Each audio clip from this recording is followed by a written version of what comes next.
friends, Erica with 10 Pigs and Crowns, and welcome back to my channel. I want to start off by apologizing. I know in my last video, I believe it was the unboxing, I said I would be posting regularly. Unfortunately, the month of May has been a little hard. There has been a lot of cloudy, stormy days, so there wasn't a lot of good lighting, and I wasn't always feeling my best, so recording my journaling was probably not an option. Today was a better day, and so we have, as you can tell, is somewhat of a sunny day. You'll see in the video how it goes in and out. So I decided to bring you along for the journaling process for today. Now, I have opted out to journal in my Bible this release, so I'm journaling through the Take4. This is the 11th issue, titled Reward, and I am journaling through week 4 of this devotional, and it's focusing on Matthew 13:44. I usually journal in these booklets. However, I've kind of missed journaling in my Bible, so I decided that I was going to do that this time around for the for the 11th issue. I'm not entirely sure if that's how I'm going to continue to journal in, but I did decide to do that for this release. So I am excited to bring you along, as I don't think I've actually brought you along to journal in my Bible. I think I've only shown in the booklet, but I also want to point out that as I was journaling, I made a big mistake. I got a little unfocused and I misspelled heaven, of all words. So, sometimes accidents happen and you just kind of roll with them. Now, I could have covered it up. I just didn't want to go to the trouble of stamping out the letters and cutting them out and then, kind of gluing them over. Plus, I really liked how I did this little, I'm going to show you, see if I can bring it up close, how I used the letter M from the word kingdom to kind of give you that middle section of the letter H. And so I really didn't want to go over that. I really, really liked that. I thought it was so cool, but, mistakes happen. So this is me journaling through the week 4 of the Take4-Reward devotional from Open Journey. So I hope that you enjoy, and let's get started. Okay, friends, so I'm going to go ahead and put this video on fast forward, and as we journal through Matthew 13:44, before I go ahead and get started, I do want to apologize if the sounds a little bit different. I am not in my art room. I am actually in my living room today recording. There's just a giant mess there today. So those are some of the items that I wanted to attempt to try to use for the journaling for the week 4 of the Reward devotional release from Open Journey. And so I'm going to go ahead and journal in my Bible. Now, this is the ESV journaling Bible. This is the interleaved edition. And so what all that means is that every other page is a blank page. And so it doesn't have the 2-inch margin journaling space that a traditional journaling Bible would have. Now, like I mentioned, these were some of the items that I showed you at the beginning that I wanted to go ahead and use. I wanted to use the window, kind of like looking off into the distance, into the kingdom. And I wanted to use that little treasure box of sorts, because the words or the part of the verse that stood out to me was that the kingdom is like treasure. And so I wanted to really focus on that. And so I kind of always start by placing my elements onto the page to see, to just give me an idea of where I want the placement of those elements. Sometimes it works out with all of the items that I have. Sometimes it just doesn't. I am using the Prisma colors, I think it was, the soft pastels. And I want to use that soft blue and that soft green, like sage color for the background. But I am using the watercolors as well for a highlighter. I learned this trick from, forget her name, but at this moment I forgot her name, but I'll go ahead and make sure to add a title header here in a second to reference her. But she does all watercolor Bible journaling, and so she was the one that inspired me to try to use watercolors in my Bible. And so whenever I use watercolors for my backgrounds, I always soak up the page with water. Reason being, it allows the watercolor ink or the pigment or the color, just to run very freely, very organically across the page. And that is what I want. I don't want like a lot of pulling, which of the color. If the page isn't wet enough, it usually tries to pull. And so when I do use watercolors, like I mentioned, I want to make sure that that page is completely soaked with water. You saw me kind of pick up with the baby wipe the excess water.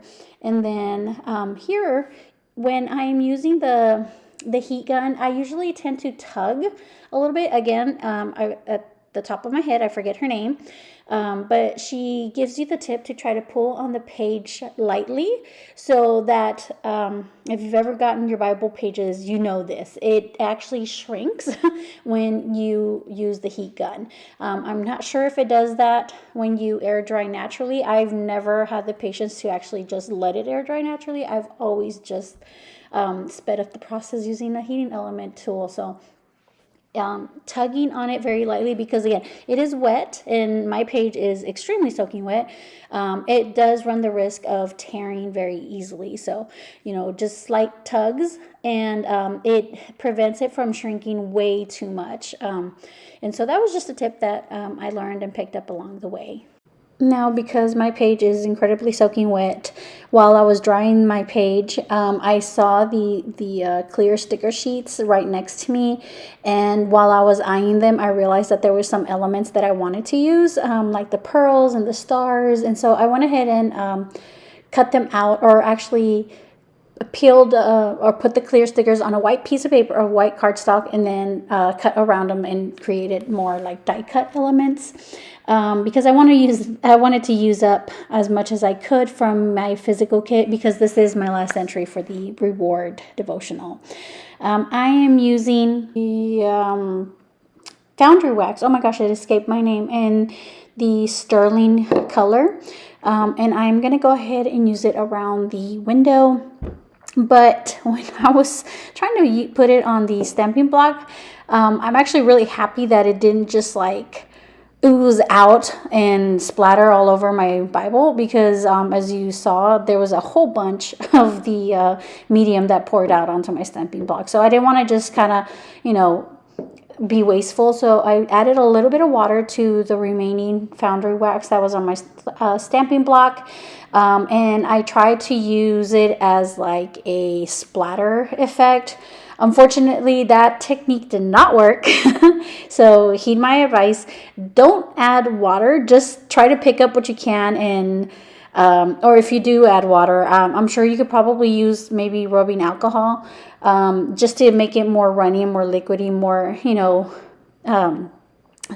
fluid, because again, the water just did not work. It just didn't. So I think I wasted it. I ended up wasting it anyway. So I'm going to go ahead and place the I forgot, if you do the foundry wax, if you don't know what that is, it's the Tim Holtz Distress foundry wax, and it melts kind of like a waxy platinum steel looking kind of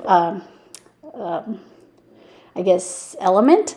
And so, but you do need to heat it up, so make sure you use your heating tool to make sure it solidifies, because if it doesn't, it'll just kind of smear off. Placing all of the elements, I forgot where I was at. I had to take a quick second. Onto my page, again, just for placement idea, just to make sure, that it's all going to fall where I want it, especially now that I cut the sticker papers, the clear sticker papers, into more, and trying to use more, I guess, elements, more die cuts in my image, in my page, I mean.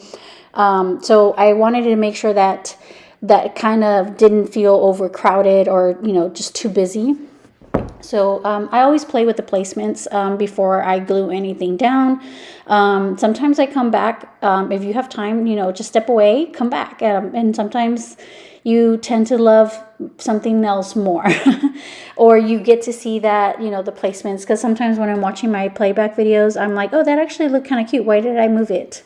But in that moment, it just kind of didn't flow, didn't feel right. But, being able to play back your videos as you edit them, you're able to see like, hey, that actually kind of would have worked as well. So, just playing with the placements. And then I did use the Tim Holtz Distress, I guess. I'm not really sure what the names of this one is. I'll go ahead and put a title header for this one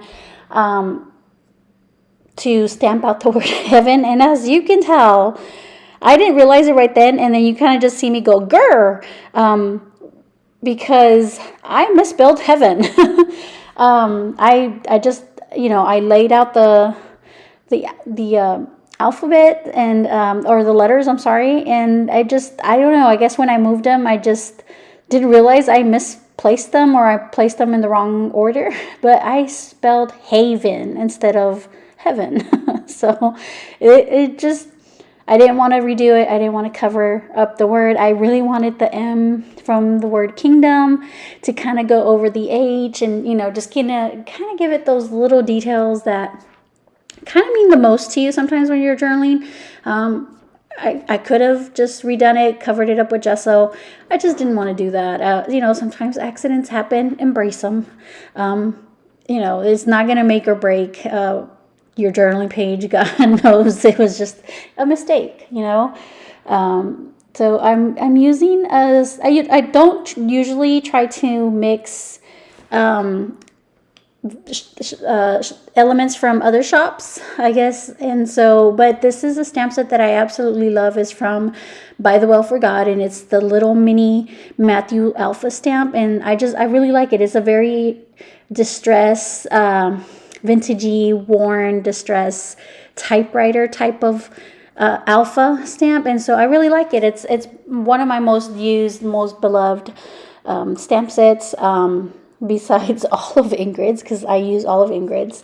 And so I did stamp out the and is like, I forgot to type the kingdom of heaven, but again, accidents, mistakes happen, embrace them. So I didn't even realize it until today when I was re-editing the video. So I was like, this doesn't make sense, but it happens. As I was, I guess, splattering some of the foundry wax, I realized that some of that got onto the little treasure box. And so in my attempt to try to clean that off, I actually wiped off some of the image. And so now, instead of having the treasure box in front of the mirror or the window like I had originally planned, I am now having to create a cluster to try to hide that as much as I can, but still leave a lot of that little treasure box, in view. And so that's part of the reason, that I was really happy that I had some extra elements to add, because I would have been really, really sad if I had to try to figure something else. But, always when, you have a mess up, sometimes creating a cluster is, the way to go. And as you can tell, I've made a lot of mistakes in this journaling entry. So, but I was glad that I could cover that one up with just creating a little cluster with that pearl, or what I think is a pearl with the image of Jesus, handing you the gift of heaven. And so just placing some more pearls, or distributing some of the pearls onto the page, just to balance out the page, to kind of just make your eye bounce back and forth. I usually create in like multiples of 3 when I create something. It just gives it a more realistic, I guess, feel, more organic, it just has a better feel to it when I do work that way. So I have a cluster, or the placement of the pearls, in 3 different corners, or in 3 different clusters.